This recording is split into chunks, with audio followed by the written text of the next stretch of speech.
Still, we have to wait. That's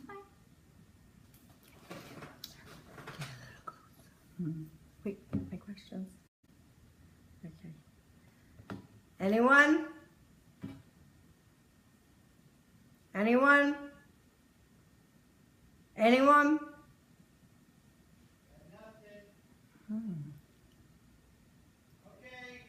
There we go. Okay, we are live. All right, guys, happy Thursday. Tonight, as I said, I'm here. Hi. This is my very dear friend. Actually, we met in Mommy and Me. Our kids were 2 years old. It's a long time ago. That's a long time. The babies are now 17. And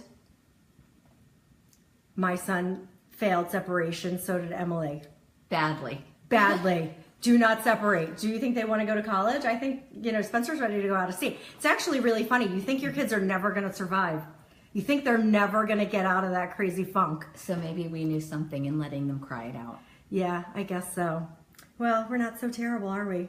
Anyway, we are doing back to school tonight. Palm Beach County starts next Monday. A couple places in Atlanta started 2 weeks ago. Dade County, Broward County start in a week, and our northern schools start in several weeks. So everybody here is gearing up for back to school. Deborah is actually back at school, and she is working. So she's out late on a school night, literally. So she has to go back tomorrow, so we're not going to keep you very long. Okay. Happy to be here. So anyway, and I see that my son is on, so I'm going to tell a happy story, a proud mama moment about my baby, my 17-year-old man-child.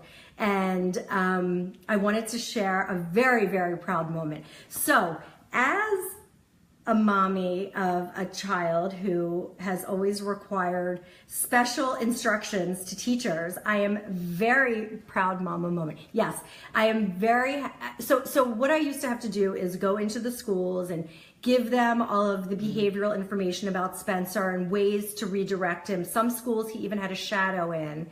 And no, he's not here. He's actually watching it, Amy. So I used to have to always meet with the schools. It was always before school started. We had to meet the teacher, make sure he was comfortable in the classroom. Lots of prep work went into it.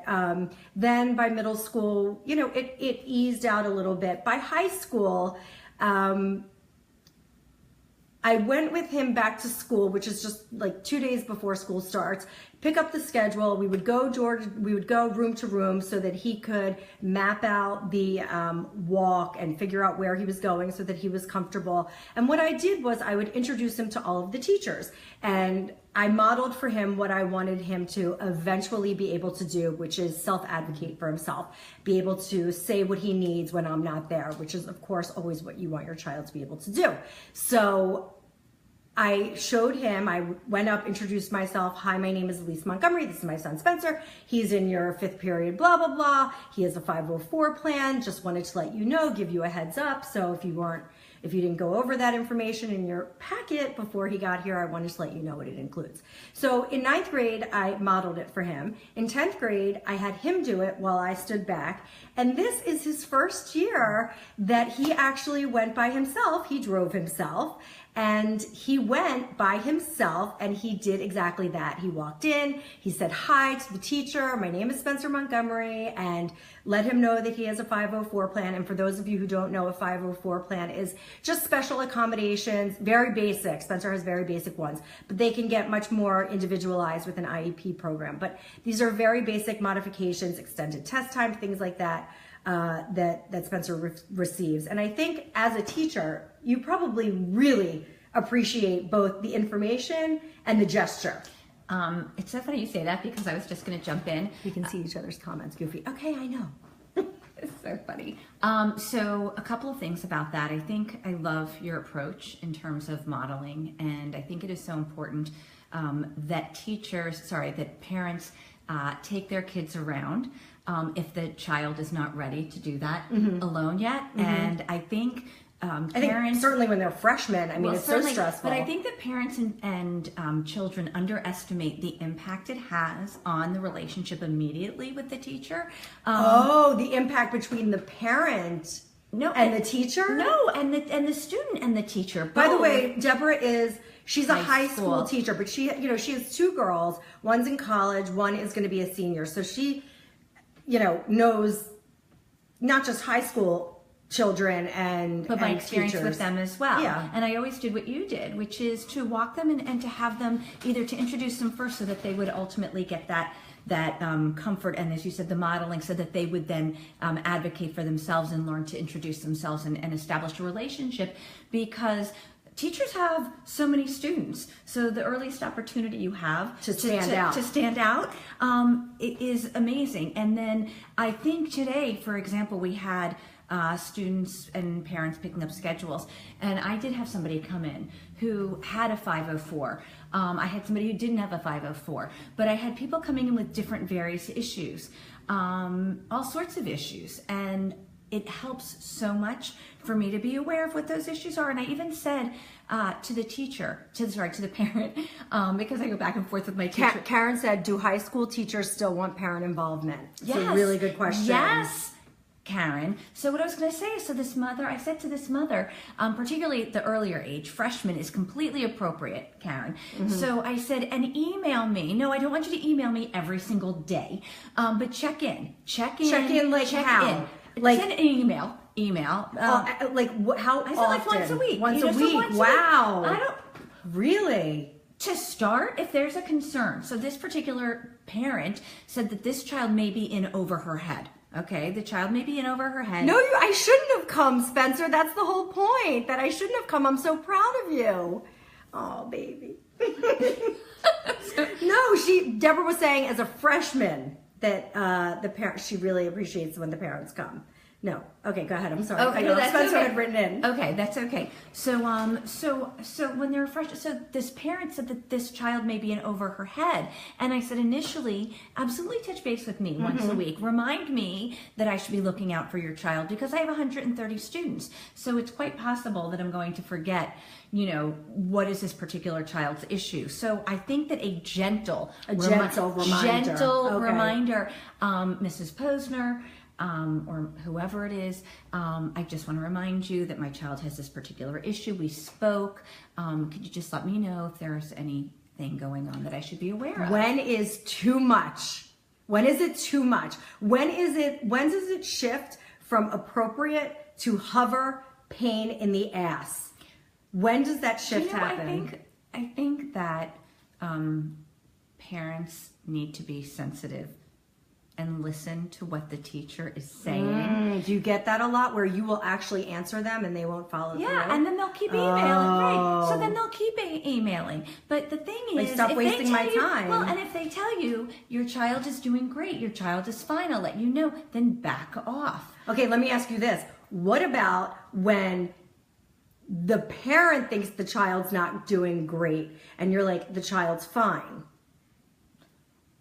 Sometimes parents have unrealistic expectations, and that's very difficult. And by the way, so like they're not getting an A, they're getting a C. And that's I had that last year, and I said, your child is doing great work, but this is where she is right now, and you need to. Deborah teaches, just so you know, Deborah teaches AP and honors classes. But I have taught. I'm going to do a little tooting of her horn. She's the department chair. But in fairness, I have taught what we call the lowest 25%. I have taught regular kids. I have taught the gamut, and I think it's true at all levels. And I think parental involvement is still essential. I think my kid's a senior, and I'm going to open house. I'm going to open house. Shit, should I have gone today?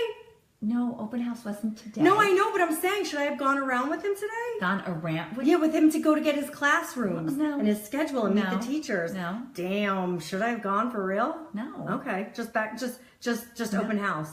Open house is where open house is not for kids, it's for parents. Okay. That is, go see who your parents, who your teachers, who the teachers are, who the child's teachers are. Parent involvement should never end. Okay, so Karen says her daughter doesn't want her to get involved. She's always scared to upset the teachers. Interesting. Okay, wait. Okay. Karen, great point. I think that children always need to speak up for themselves, and you need to teach your child, if there's an issue, that they need to be comfortable. Unless it is something where you feel that your child is truly being treated unfairly,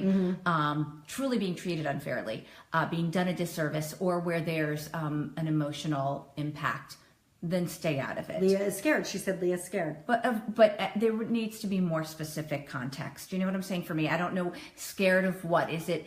And why are you wanting to get involved, Karen? I mean, what is an issue that would prompt you to even want to get involved? To touch base and say, I just want to check in and see if my daughter is doing okay. Or do you think there's an actual problem? No, well, I think, why would she be?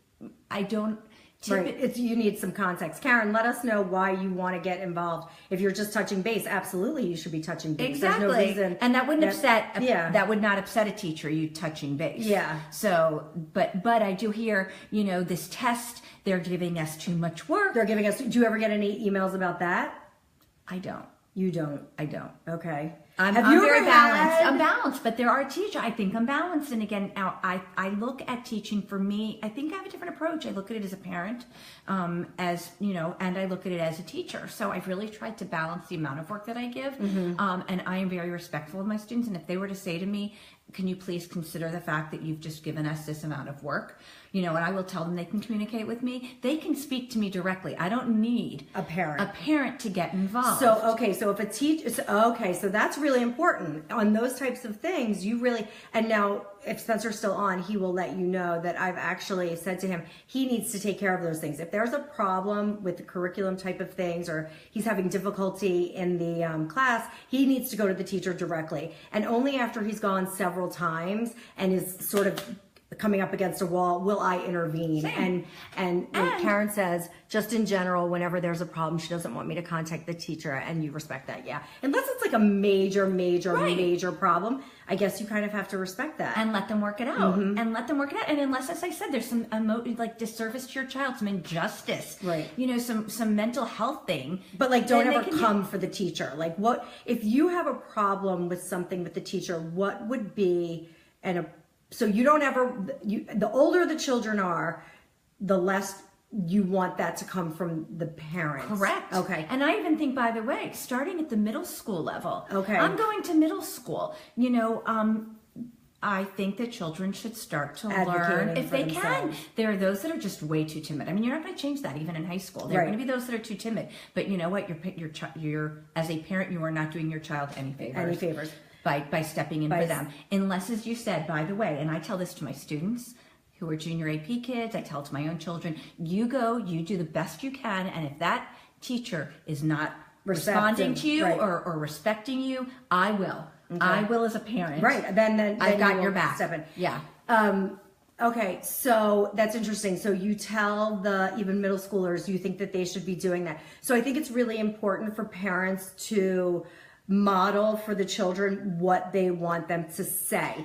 So for instance, if you're having difficulty with a teacher, you're going to want to review with your child exactly what it is that they need to say. Even last year when Peyton was in 4th grade, she had a question or a comment, something, or she was struggling with something. And I said, you know what, sweetie, I'm going to need you to contact the teacher. And she said, I don't want to, I want you to do it. And I said, would you feel more comfortable doing it in an email? And she said, yes. So I understand her not wanting to go in person, but she did construct an email and send it to Esposito, and I did follow up and say, I just want to make sure you and Peyton touch base. And she said, yes, we did. And the other thing I want to say is often teachers don't even have time. The students won't have time to actually go have a conversation with the teacher that way.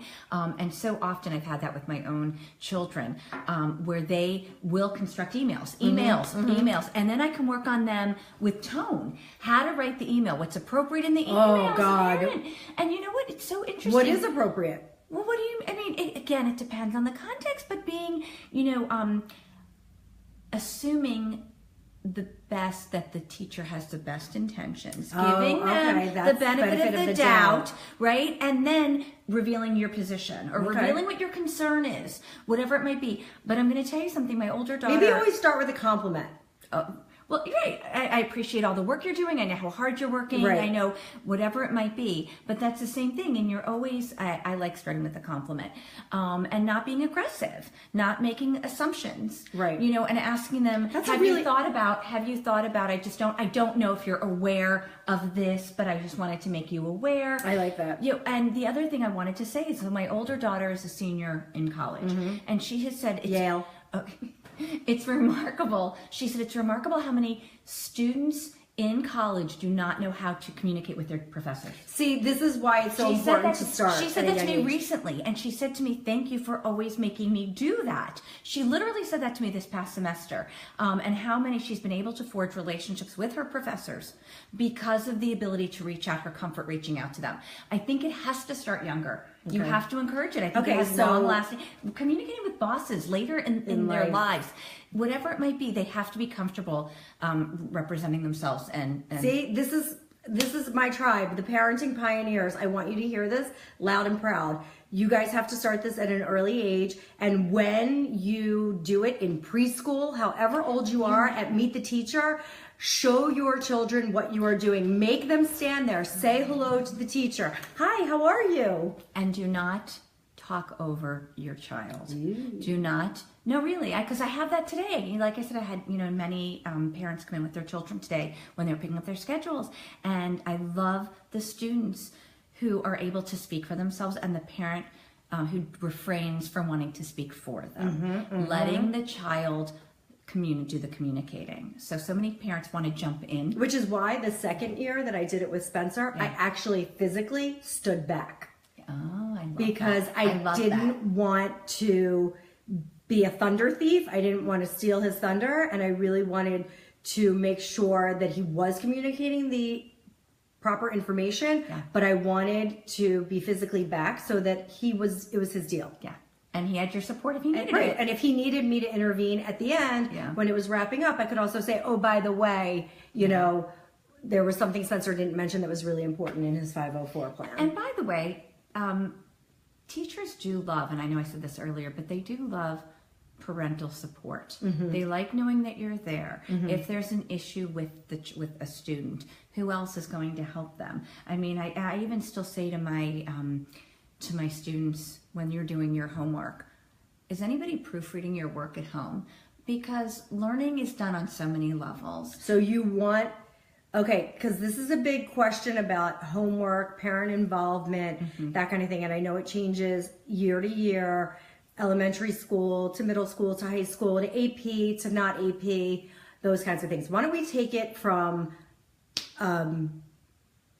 even preschool?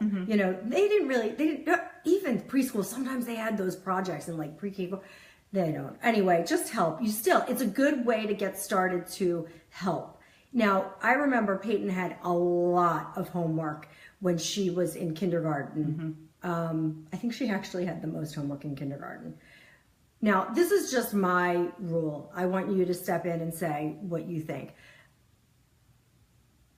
I ain't got time for that, okay? I am a mother. I am a parent coach. I am not a teacher. I am not a tutor. I am not smart like that. That's not how I'm wired. I do not try and teach my children. I just don't do it. I think it sets up a very adversarial relationship if you're going to be trying to teach them. That's not my job. So, and we were just laughing about this the other night. Spencer's like, it was good that finally by 9th grade you couldn't do my math. You couldn't even help me with my math because it forced me to do it on my own, or even Good before point, that. good point. And so because if they just, and I always said this to Peyton, if you're not conceptually getting this, the homework is supposed to be adding to the lesson.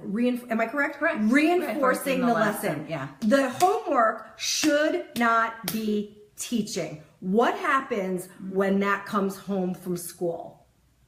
A new type of concept.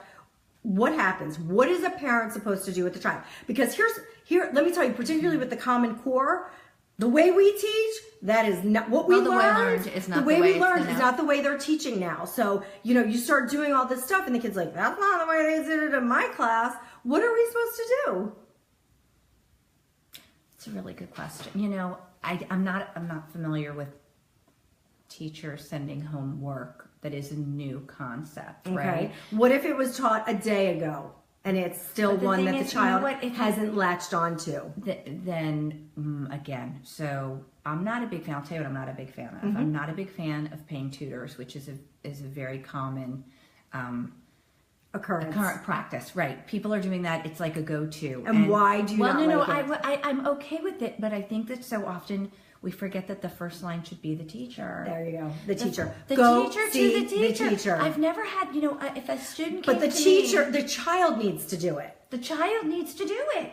Right. I mean, so if I had And it doesn't matter what grade. No, it doesn't matter. And when my child has struggled at any grade, and really they didn't start struggling, I want to say that the concepts became more difficult. More in middle difficult, school. right. In middle school. That's when I But found listen, that Peyton really had happened. a difficult concept, and I said, you need to go to the teacher. Well, that's what they're supposed to be doing. You go earlier into In school, class, right. and you go Or and you ask set for up help. again, or you right, You right, set or you up a send an right, email, you send- and when's a good time to come see you because I'm struggling with this concept.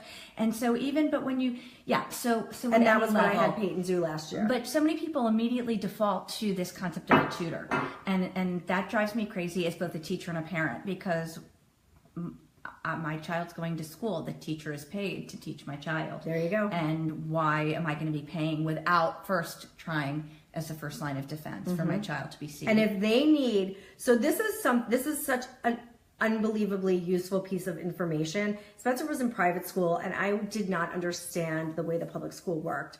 But if your child has certain deficiencies, the school is there to help you. You have to advocate for it, and you may have to fight for it, and it may not come like that. But there are a lot of kids they actually really want to help. And parents don't want to put their kid in extra reading. They don't want to put them in a lower math. They're going to feel funny about it. But you know what, you guys, you have to look at the whole picture. What is best for the child. Sometimes maybe it is not beneficial to have them in that lower math class. You've got to weigh it out, but don't be scared of it, right? Do you Right. feel like a lot of parents are scared of that? of which thing? Of pushing Putting them? putting them in a lower group, or You know what my feeling is? I think that initially, and this has come up with some friends that have asked me my opinion recently, and I think that it's always appropriate to try to push them, but you need to be very willing to say this is not the place for you. this is not the place for you But when I you're think doing being homework. challenged, Right? I Okay. do think being challenged is important. I do think the ability to be challenged and see is my child able to, because sometimes we underestimate them. Sometimes we want the easier A. Sometimes we just want to make sure that they're not being, losing confidence. But some people, a you fine put them, line. it is a fine line, but you have to pay attention to your child. You have to be in Right. tune If they're with your stressed. if they're stressed, and some people love being challenged. Some people want to be around the smarter people, the smarter students who are above them. Others say, no, I'm very self-conscious. This is making me feel insecure. I'm feeling inadequate. I would be more comfortable. Whatever. But you have to pay attention to your child and who they are. I just think you can't. There's not like an answer. There's for not everyone. right, because One- some people will push too hard, Yeah. and then other people won't push hard enough. Right. So it's really, really important that it's a balancing. It's parenthood. always- Period is right. always a balancing act, but to really be tuned into your child and to see that fine line of are they stressed? You don't want your child consumed by stress, and it takes the fun out of everything. If they're spending 4 hours a night on algebra homework, that's a clue. And if you feel the need to get a tutor, maybe that's a clue. If they can't survive without a tutor. And the other thing is, and do trust the teacher. I mean, it's interesting because last year I had somebody who was really struggling. I kept reaching out to the parents, and they just would not hear it. And that child, There's only so much you can do. and it was really bad for that child and for So his I think that the parents need to hear that, and certainly that goes for. I remember when we were they were babies, and that your kids were in the gifted program. And I don't know about the other places, but here it was a pretty rigorous program in elementary school. I remember these kids would come home, I'm like, yeah, I tap out at 3rd grade gifted because it was really difficult. It did. And there are people that just go and have their kids tested just to get in gifted. And please tell the parents, are they doing the children any favors? Why don't you? No, they're not. They're not. And the problem is, some people do seek out those particular psychologists that they know will put them in gifted. Or they want to be in those classes because the children are more well behaved. That's true. But what I am seeing is once they hit middle school, and some make it through hit middle school, but then certainly once they hit high school, so many of the kids don't understand why they can't keep up. They feel embarrassed. Why are my friends, my gifted friends in the Do you think children like in middle school and lower school actually have that kind of anxiety? Like, oh my God, I need to keep up. I need to keep up with the. Do you think they're feeling that anxiety? I did not see that in elementary school. Okay. If anything, it really the rigor started in middle school. Okay. Yeah. And then I think it was definitely apparent. So. Because it's interesting. I mean, Peyton she was stressed last year, and Peyton's smart. I never help her. Just so you know, I never help her. I did enough. And you're so I'm tapped into this world. Like, no, I tapped out after Spencer. Poor Pete. I mean, seriously, she's like, I don't get it. I'm like, yeah, I go talk to the teacher. I can't, like, unless you're just asking me like a 5-second question. Peyton was the one who went in with her project that actually looked like it was done by her, and it was a little off center but I want to say something though. I do want to speak to that because it came up earlier and I wanted to respond to you. I do think parents. Hi Jada, thank you. Should never be doing the homework ever under no Let's circumstances. discuss. Let's You know what I want, discuss. but I want to differentiate because you said this. Teachers are overworked. There's no Okay. doubt. They have too much going on. They cannot really truly give your child the individual instruction that he or she needs. Every child has different strengths and weaknesses. So I say this, for example, with writing. One person doesn't get the comma. One person has capitalization issues. One person doesn't get this other thing.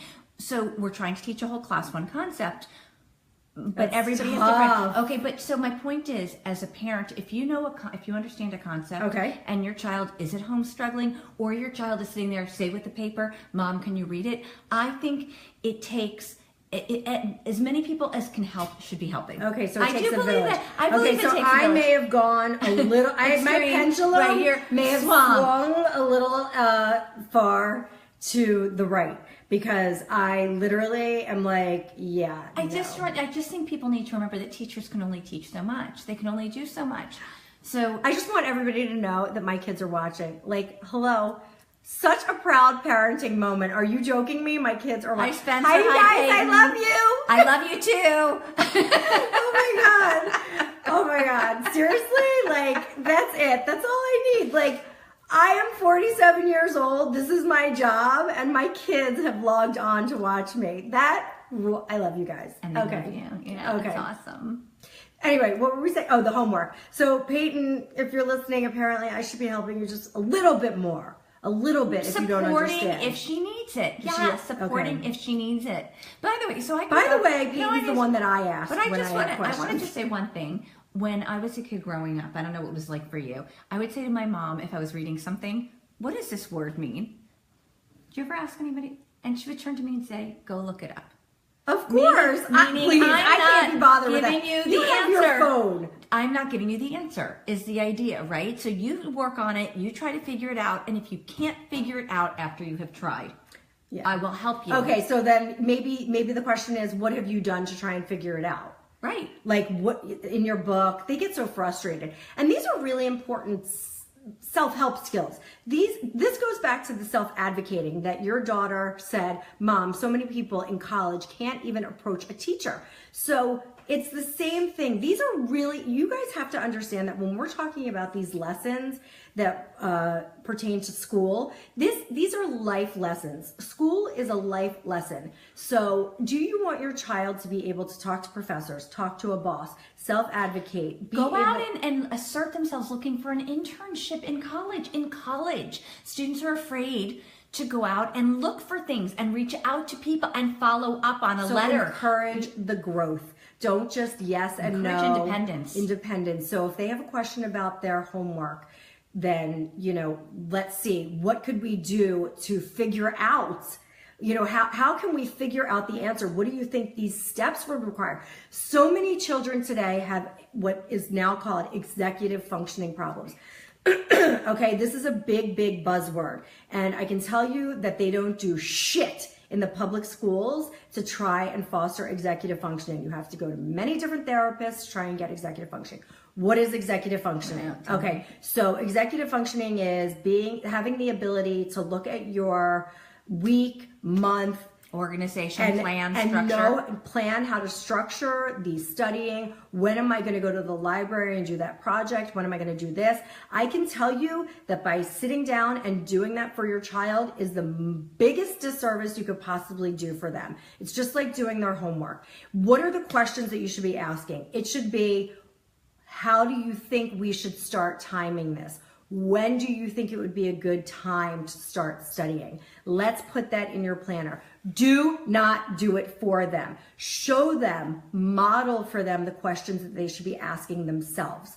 And these are life lessons, okay? When do I have my dentist appointment? This is what it turns into as you grow up, okay? When do I have my dentist appointment? When do I have this? Make them accountable. Exactly. And you know what? Everyone's got a calendar in their phone, okay? So if they don't want to use their written planner, then they can do it in here. But there should be some sort of organizational tool that you can check in with and make sure that they have that. And always ask the questions when I think that was a great thing. Like, what have you done to figure out the answer to this? I love that, because what you want to do is, I think what Deborah said, you want to foster independence.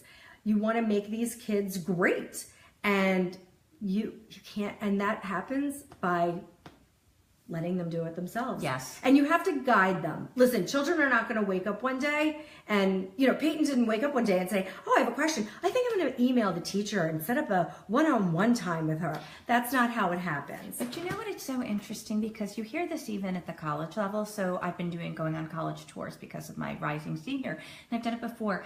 But students always have questions when they're filling out the applications. And so often what you have is a parent calling the admissions office. And even college advisors say, stop it. Stop it. Are you joking me? Stop it. And so it's interesting, but in terms of the modeling, so my daughter had a question the other day about her schedule, her senior schedule, and how would it impact her application. So interesting. I went so far. But I love that she's concerned. Right. Well, I went so far as to actually get the contact info. I'm like, here you go. Make the phone call. And she made the phone call.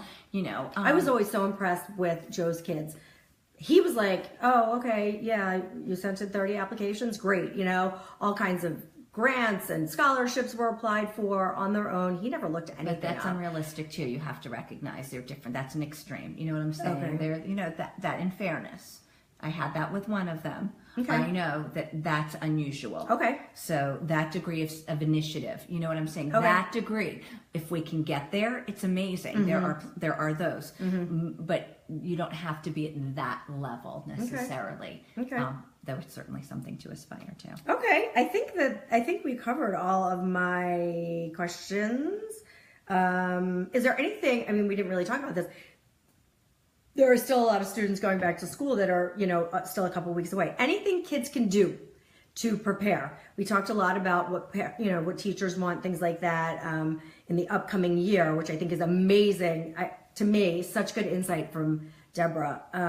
But anything right now, as I said to them before, getting on the schedule, getting used to waking up again. Is there anything that kids can really do? And you know what? I don't know that there's anything that you have not covered. But I think that getting into the school if possible, getting to the teachers, I even said, I just want you to know, I went a step further and I said to students who were standing outside my door, they wanted to know where the room was. And I'm like, don't just look at the room, come into the room. I want you to be comfortable, see the room. Right. So ask if you can get into a classroom, walk the school, again, meet the teacher, get any supplies that you can, ask for supplies list again. Take initiative, be proactive. Are there supply lists? If you can be prepared ahead of time, great. The other thing is, I had this thought that I'm having my freshmen do when they come in. What is one thing you want to accomplish this year? I love that. Set a goal. Really. Oh, and you're never too young to do Right? that. Come on. What kind of goal, Deborah? Obviously, an academic goal. Any goal? I said what in this case, because I'm a teacher. What is one thing as you're coming into school as a freshman that you want to accomplish before the end of your freshman year? Oh, I love that. Right? I just make something, have something that you want to think about, that you want to get done, no matter what it is. If it's an improve a grade, do better in this class, go out for clubs, try out 2 clubs, try out for a sport, whatever, volunteer, whatever it is, make some kind of commitment. Spencer is advising not to mess up your freshman year. Yes, that was our big one for him, freshman year. Oh, I love that. Spencer, I want your answer by tomorrow, honey. And Peyton too. Thanks. I think that is an awesome. Yay. Oh, that is such a perfect way to end this wow, I dig that. Okay, I'm glad. Deborah Jo. What is one goal you want to accomplish? All right, you guys, this was chock full of information. It is a balancing act, back to school, in school, through school, all of school. Be involved, don't hover. Be involved, don't hover. Know that line. Be nice to your teacher. Oh, do you like gifts? Duh. Okay, here's the big question. Money or gift? Money or gift? No. Always money cash. or gift card. Money or gift card. Money or gift card, and no food. No food. We don't want food. We don't want the freaking apple. We don't want the apple. We want the apple gift card. Listen, and I'm going to be honest with you. Even just a handwritten note from the student. I'm telling you. Really? Come on. Okay. It's not about the gift. A gift is thought like if. That's really lovely, but some people, people can't afford it. It doesn't matter. And I once, by the way, got a $5 gift card, and I said, that is so nice. Sweet. That's so sweet. I don't care that it wasn't 15 or 20. What about like the group, when they're kids and you do the group gifts? The group gifts are wonderful. And that's fine. It doesn't matter. And then maybe the child should write a note. Any indication of gratitude. Any indication of appreciation. It doesn't have to be a gift. If it is, lovely. Cash or gift card. They are the unsung heroes, man. Our teachers are the unsung. We love your kids. We love your kids. I think parents forget that. We personalize so much information from them, and in my circle, we are mama bears, man. We are, and I think we need to remember that our teachers are on our side, and to work together as a team and not against each other. So if you ever are having a problem with a teacher, assume that they are really, really, really trying to do the right thing for your child. Yeah. So work from that perspective. work from that perspective. Okay. This was awesome. Thank you so much. My pleasure. Thanks for having me. All right, me. you guys. And if you have any other, have a good year.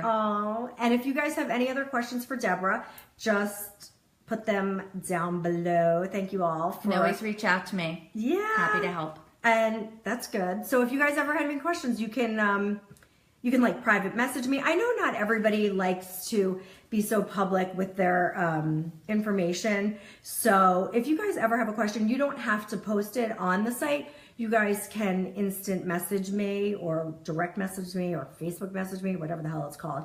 And we can do that kind of thing. Also, I'm going to be offering group coaching in addition to my one-on-one coaching, and I thought back to school is going to be a really good time. I know that it is a very, very, very stressful time for our parents, and we have working parents, we have non-working parents, we have all kinds of parents, And it is a very, very stressful time getting back into the swing of the routine, homework, how much homework, what do we do, how do we not fight, how do we get it done, what is it going to be, what is our schedule, do they play first, do they not play first. So I thought that this would be the perfect time of the year to roll out that group coaching where we can talk about anything and everything kids. So if you guys are interested, just let me know and we will get that started. And I think that is it. Thank you guys so much. Good luck, Palm Beach County. For all the other people who are starting next week, good luck. And have a great year. That's right. Have a great year. And as I say to so many things, don't forget, this is the time that you hit the reset button. So do it now. All right. Have a great weekend. See you guys next week.